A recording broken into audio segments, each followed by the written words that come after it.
meski balai dan setiap ulami pat putra Mary no Magdalene kapoy nungko nakananti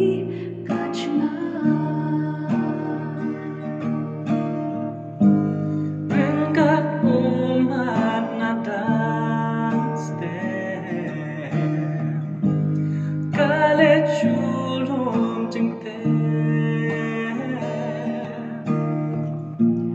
met utrai kan don shu come and see pequeño ha kadot nun don ubakha ha kadot nun taki umat rakta Pai Sư Giêsu ya ka ching em on ai Giêsu day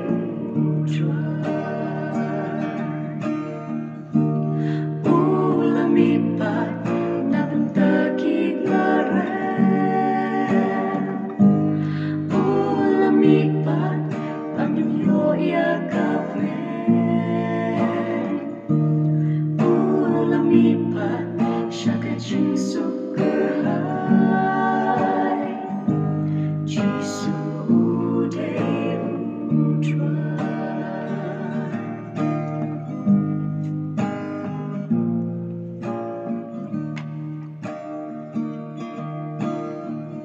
Won't keep us motion laka jing